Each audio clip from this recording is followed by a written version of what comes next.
le dimanche, c'est le premier jour de la semaine dans le judaïsme. C'est pas comme nous, c'est le dernier jour, c'est le premier jour de la semaine.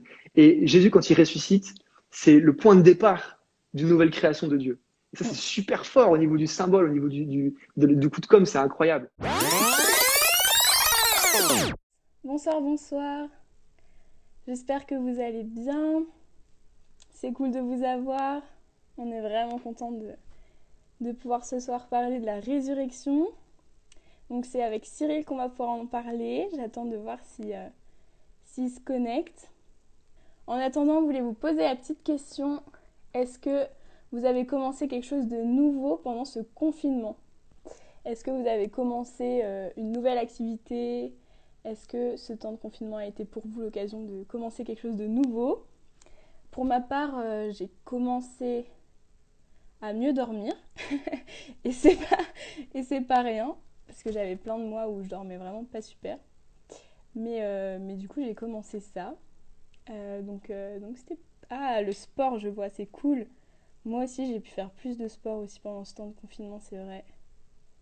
Le sport aussi. Ah, le sport en famille, waouh. C'est...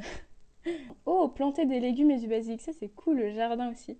J'ai pas la chance de pouvoir faire un jardin, mais trop cool. Donc, on va pouvoir commencer gentiment. Vous pouvez toujours continuer de nous dire...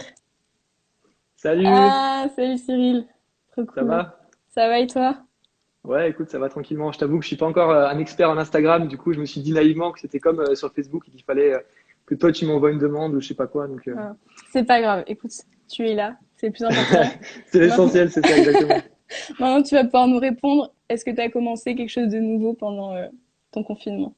Bah, honnêtement, j'ai un peu honte de le dire, mais pas grand-chose en réalité, hein. Pour moi, les journées, elles se succèdent comme ça. Je fais un peu plus de sport peut-être, mais sinon, non, franchement, le quotidien, il a pas trop changé. Bon, en même temps, tu as ton télétravail et des fois ton travail, donc Ouais, c'est vrai, c'est vrai. Donc au final, je suis t'as quand une même occupé excuse. en journée. Ouais, voilà, j'ai la bonne excuse, c'est ça. T'as une Pour pas excuse. avoir commencé quoi que ce soit. Mais en vrai, c'est des occasions super pour juste se recentrer sur soi, tu vois, lire plus, la Bible, d'autres livres aussi d'édification, des livres aussi pas forcément bibliques et juste kiffer quoi. Mais ouais, après bon, c'est sûr qu'avec moi j'ai de la chance de pouvoir sortir assez régulièrement, c'est vrai, mais je me mets à la place de ceux qui sont ouais, qui sont confinés toute la journée, ça doit vraiment être difficile. Mm. En tout cas, on voit que tu es quelqu'un de super cultivé avec tous tes livres derrière. Ouais, grave, grave, grave. Et c'est vrai que Je les ai pas tous lus, hein, mais voilà. c'est quelque chose que tu aimes beaucoup. Est-ce que tu veux te présenter un petit peu en quelques mots? Ce Ouais, que tu ouais, fais dans carrément. la vie? Donc, alors, ce que je fais dans la vie, je le laisserai confidentiel. On va dire que le soir, je fais de l'apologétique, mais on reviendra sur ce mot si tu veux. Donc, moi, j'ai 26 ans, j'habite à Grenoble. Donc, voilà, j'essaie de commencer progressivement un ministère, donc, du coup, dans l'apologétique. Donc, pour ceux qui connaîtraient pas un peu ce mot barbare, tout simplement, un apologète, c'est quelqu'un qui cherche à annoncer et à défendre avec amour la vérité et la pertinence de l'évangile. Et en faisant ça, il le fait par tous les moyens, donc arguments, motifs, qui seront adaptés à la personne avec qui il discute, en fait, tout simplement. Donc c'est ça un apologète. Bon, il y a des débats pour savoir quelle est la bonne définition, etc. Mais moi, c'est ma définition et c'est quelque chose que je fais et que j'aime faire. Voilà. Trop cool. Du coup, c'est pour ça qu'aujourd'hui, en ces moments aussi de Pâques, on voulait prendre un temps pour parler de la résurrection. Ouais, carrément. Aussi avec un peu ton regard d'expert, du coup, en tant Ouais, qu'apologète. d'expert. Je sais pas Et si j'irai jusque-là, mais ouais, carrément. du coup, ouais, se poser un peu la question aussi, comment ça nous concerne aujourd'hui. Mm. Et aussi, bah, c'est vrai que des fois, dans la vie de tous les jours, on peut aussi être attaqué. Peut-être on a des connaissances, des amis qui nous disent que ben non, la résurrection, c'est juste une invention, c'est quelque chose qui n'a pas lieu aujourd'hui. Ouais. Donc, est-ce que toi, tu aurais quelques petites choses à nous partager là-dessus? Ouais, ouais, carrément. Mais déjà, juste, j'ai pas fini ma présentation. En fait, j'ai oublié l'essentiel. Qu'est-ce que j'ai fait comme formation et pourquoi je suis là et pourquoi c'est à peu près pertinent. J'ai pas fait de formation d'historien en tant que tel. J'ai fait une école qui s'appelle l'Institut d'études politiques de Lyon. Et j'ai fait aussi un master en philosophie. Et là, je suis aussi en études diplômantes en théologie. Et j'ai passé aussi un an, parce que les questions religieuses me fascinent et m'interpellent, en Belgique, pour étudier vraiment toutes les questions religieuses possibles et imaginables. Tout ce qui avait religion dedans, je l'ai pris. Donc, sociologie de la religion, psychologie de la religion. Bref, j'ai fait tout ça. Et donc, du coup, voilà, c'est aussi pour ça que je m'intéresse à ces questions comme la résurrection, etc. Parce que je me dis, dans quelle mesure c'est pertinent aujourd'hui pour nous français du 21e siècle, de s'intéresser à un événement qui se serait passé peut-être. On va voir ça ensemble, il y a plus de 2000 ans, en quoi c'est pertinent, etc. Et donc, du coup, ouais, voilà, c'est pour ça que je m'intéresse à ça. Donc j'ai commencé un peu à explorer cette question de la résurrection, de sa signification, on va dire plus théologique, mais aussi des preuves peut-être qu'on aurait pour sa vérité. Et en fait, moi, ça part même ça, pour te partager un peu mon histoire, euh, une des premières questions que je me suis posée en tant qu'être humain, c'est qu'est-ce qui se passe après la mort, tu vois. Euh, et donc, du coup, il y a une forme d'angoisse. Je pense qu'on s'est tous posé un jour ou l'autre la question, et c'est quelque chose de très angoissant. Il y a un besoin existentiel chez nous de se demander ce qui se passe après. On espère tous, peut-être secrètement au fond de nous-mêmes, que ça ne s'arrête pas là, de manière aussi abrupte, et qu'après, il y a quelque chose. Et donc, du coup, pour moi, c'était vraiment très important, concrètement, de me demander si ce Jésus de Nazareth, il y a 2000 ans, eh ben, il était vraiment revenu entre les morts. Et si c'est vraiment le cas, eh ben, ça change tout, en fait. Toute la vie peut être radicalement changée. Il y a quelque chose de fou. Donc voilà, c'est pour ça que je me suis intéressé à cette question et que je pense qu'elle est pertinente aujourd'hui encore. Yes. Ouais. Et puis on voit aussi dans la story, je sais pas si vous l'avez vu, mais on vous avait encouragé à lire 1 Corinthiens 15. Et on lit aussi dans ce chapitre vraiment clé sur la résurrection que c'est vraiment le point central de la foi chrétienne et que sans cette Carrément. résurrection, elle est inutile en fait. Ouais, ouais. Paul, il est vraiment violent. Il dit si Christ n'est pas ressuscité, votre foi, notre foi est vaine. Donc c'est juste un conte pour enfants en fait. Et c'est vraiment tranché. En réalité, c'est soit il est ressuscité et tout change, soit il n'est pas ressuscité et on peut continuer à désespérer du fait on est fini et qu'on est des êtres humains finis et qu'on va tous mourir un jour, quoi. Ouais, c'est clair. Est-ce que du coup, t'as quelques, j'ai pas envie de dire preuves, mais petits arguments clés concernant justement cette résurrection? Ouais, ouais, carrément, carrément. Bah, je pense qu'une des premières questions qu'il faut déjà réussir à régler, avant même de s'interroger sur les preuves, c'est l'objection classique qui veut que la science, par définition, elle a prouvé que les miracles, ça pouvait pas avoir lieu. Ça, franchement, je l'ai entendu très, très souvent chez mes amis, hein, chez mes amis et même chez certains de mes amis philosophes ou intellectuels. Ils sont tous là en mode, ça y est, bah, la science, elle a réfuté Dieu, elle a réfuté les miracles, tout ça, c'est du passé. Maintenant, on est au 21e siècle, on peut plus croire à ce genre de choses. Et vous savez quoi? Sincèrement, ils ont tort, en fait, tout simplement. C'est juste des mauvais raisonnements. Pourquoi? En fait, parce que ça part d'une vision et d'une définition erronée de ce que c'est la science. La science, et on peut parler des sciences dures, physique, biologie, etc., elle s'intéresse, en fait, le but, c'est de découvrir les lois qui composent le réel, le monde, de comprendre, en fait, comment le monde y fonctionne et quelles sont ses régularités dans le fonctionnement du monde. Et la définition du miracle, c'est quoi? Bah, c'est précisément, au sens le plus absolu du terme, quand les lois de la nature sont suspendues. Donc la science pourra jamais explorer le miracle parce que précisément, c'est en dehors de son champ de recherche. Donc dire que la science a réfuté les miracles, c'est complètement absurde parce que ça n'a rien à voir en fait. Les deux ne se recoupent pas. Et en fait, les gens qui disent que la science a réfuté les miracles, en fait, sans se rendre compte, ils ont une vision des choses, une vision du monde qu'on appelle le naturalisme, qui est une vision en général qui aime beaucoup la science, mais la science ne se réduit pas à dire que Dieu n'existe pas ou que les miracles sont impossibles. La science est en dehors de ça. Et j'ai un exemple très pratique, très concret à te donner. C'est que beaucoup de mes amis à moi sont des scientifiques de haut calibre qui ont été formés dans les meilleures universités, dans les meilleures écoles, et ils sont chrétiens. Mon meilleur ami est diplômé, il a un diplôme de l'ENS en physique théorique. Et il est chrétien comme n'importe quel chrétien pieux pourrait l'être. Donc vraiment, c'est un exemple concret de ça, quoi. Ouais. Ouais. Bon, il y a aussi des arguments de philosophes d'ailleurs qui disent que justement le miracle est raisonnable et entendable par la raison, qu'on peut concevoir un miracle. Ouais. Donc justement. Carrément, carrément. Après, il y a des philosophes qui ont commencé à s'embrouiller aussi, à se prendre la tête pour rien, Spinoza, Hume, etc., qui ont essayé de soi-disant réfuter l'impossibilité des miracles. On va pas rentrer là-dedans parce que c'est un peu compliqué, apparemment qu'il y ait des questions par rapport à ça. Mais toujours est-il que franchement, les sciences dures en tant que telles, elles ne réfutent pas les miracles. Et la question qui se pose, et donc du coup, je reviens sur ta question initiale, c'est les sciences historiques maintenant. Qu'est-ce que c'est comme type de science? Ça n'a pas le même degré de preuve qu'une science dure. La science historique, elle fonctionne par ce qu'on appelle l'abduction. L'abduction, c'est quoi? C'est un peu ce que va faire le médecin quand il va étudier vos symptômes pour savoir quelle maladie vous avez. Il regarde un petit peu les faits et il se dit, bon, par rapport à tous les faits que j'ai, quelle est la meilleure interprétation possible de ce qui se passe? Et l'historien, c'est ce qu'il fait en fait. Il raisonne comme ça. La science de l'historien, c'est essayer de retracer un événement ou une série d'événements qui ont eu lieu dans le passé à l'aide des traces qui sont restées cet événement et de voir quel est le scénario le plus pertinent pour expliquer l'événement en question. Mm. Donc la méthode est vraiment différente. Et contrairement à la science dure, en fait, la science historique, elle repose vraiment sur des probabilités. On ne peut jamais être sûr à 100%, en fait. Ouais, bien sûr.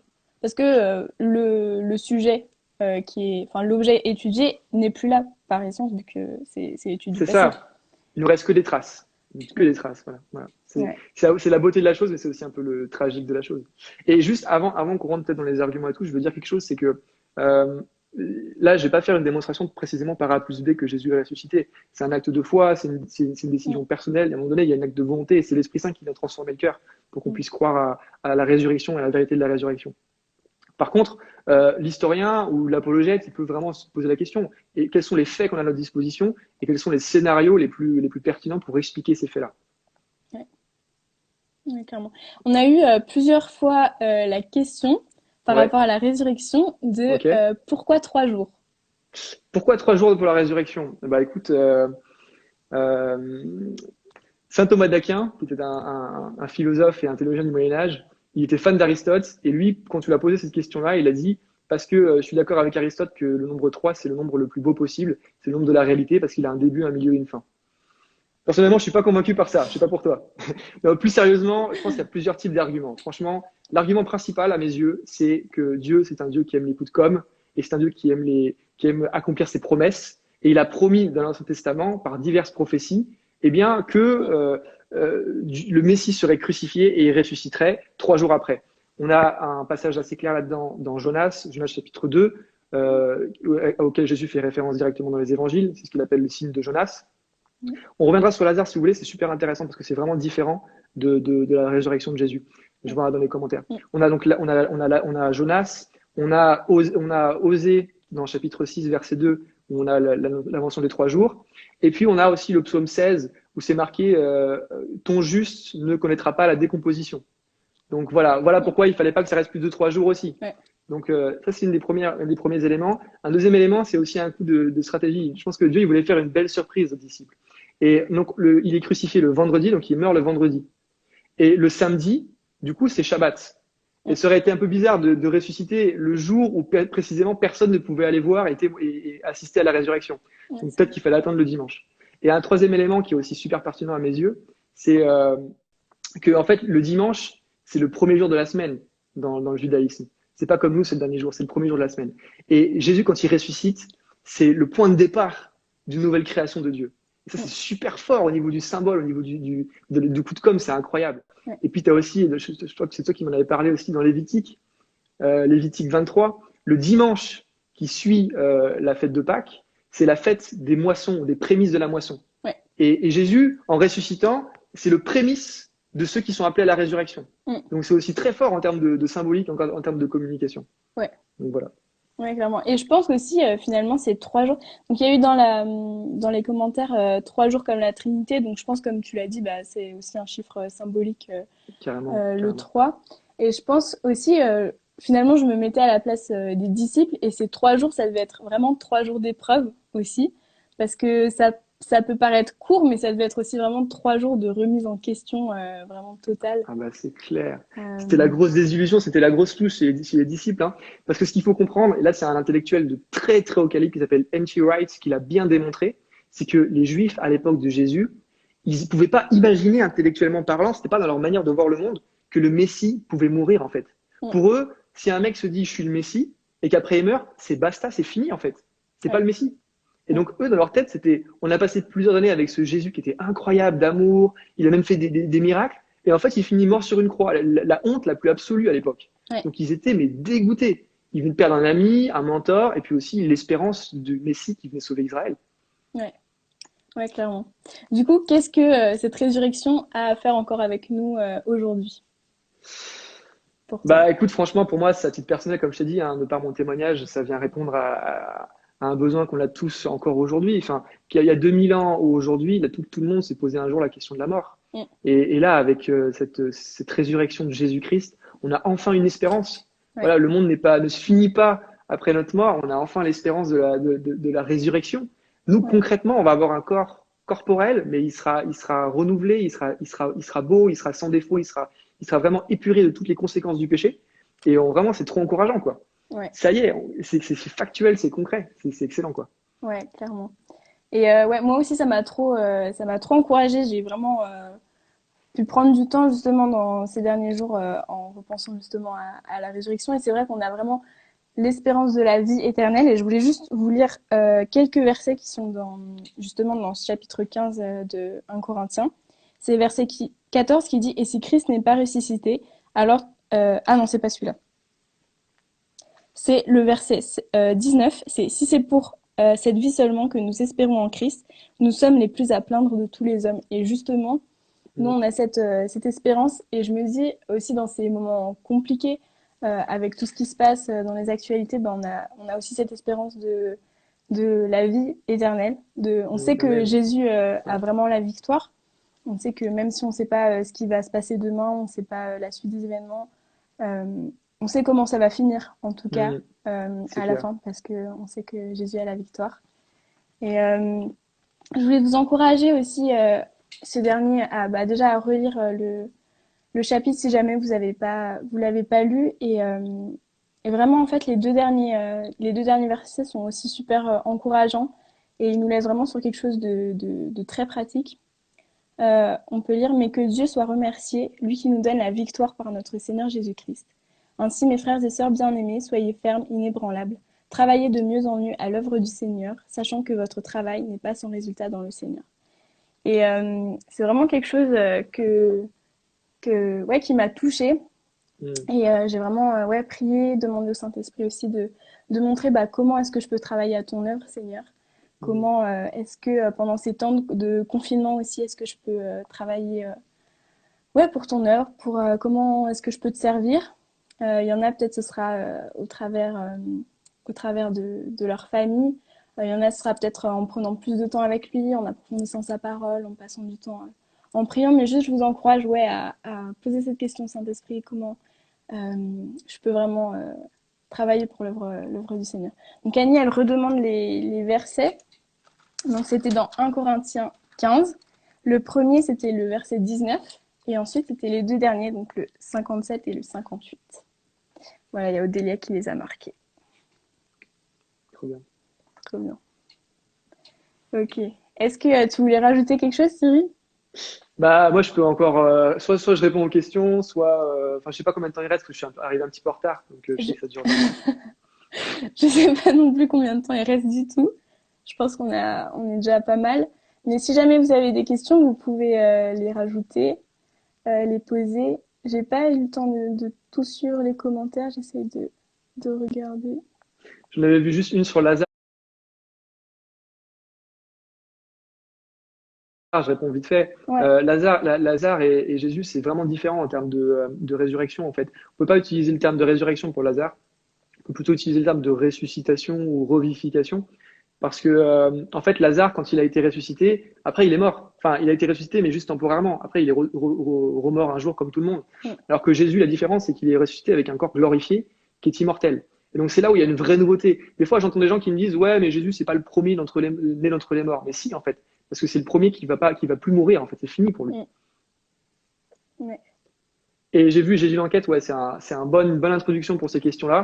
Et si après vous avez la motivation et vous lisez l'anglais, je peux vous envoyer des références aussi en message privé, il n'y a pas de souci, hein. Ouais. Et si jamais aussi vous avez envie d'approfondir un peu plus, mais assez rapidement, il y a aussi Benjamin Egan qui a fait une vidéo justement sur la résurrection ces derniers temps, il me semble aujourd'hui même, où il donne justement cinq arguments pour la résurrection. Et il y a un live aussi sur la rébellion, je sais jamais. Donc la rébellion, même si vous n'allez pas voir le live sur la résurrection, vous pouvez quand même aller voir, c'est un super site avec plein de ressources. Grave, Donc voilà, je valide aussi. donc trop bien. Est-ce que tu veux conclure par la prière? Ouais, carrément, carrément, avec plaisir. Mon Seigneur et mon Dieu, merci Seigneur Jésus, parce que tu es mort pour nos fautes et que tu es ressuscité dans ta gloire. Tu as vaincu la mort, Seigneur Jésus. Et tu as vaincu la mort non pas simplement pour toi, mais pour nous. Ouais, tu nous as tellement aimés que tu as donné ta vie par amour pour nous. Et que tu donnes ta vie et tu reprends ta vie et tu vains les forces du mal, Seigneur, par cette résurrection. Tu as vaincu pour nous le dernier ennemi, la mort. On peut vraiment s'accrocher à l'espérance Seigneur, qu'un jour comme toi, on sera ressuscité. Qu'un jour comme toi, Dieu nous ressuscitera. Merci Seigneur Jésus pour cette espérance dans la résurrection et dans l'idée qu'on aura un jour un corps qui sera glorieux, qui sera incorruptible, comme toi tu en as un. Seigneur Jésus, je te remets chacun d'entre nous en ce moment, dans nos questions, dans nos doutes, et puis tous ceux aussi qui passent par ces moments difficiles du Covid-19. Tu vois, Seigneur, que ça peut soulever beaucoup de questions, notamment autour de la mort. Seigneur, je te prie de venir consoler ceux qui sont en train de souffrir en ce moment parce qu'ils ont peur de la mort ou parce que certains de leurs proches sont malheureusement décédés. Viens leur faire du bien, viens sécher leurs larmes. Et que ce soit peut-être l'occasion aussi pour eux de se poser les questions qui comptent et que tu puisses venir les trouver là où ils sont, Seigneur Jésus. Oui, par ton esprit. Amen. Amen.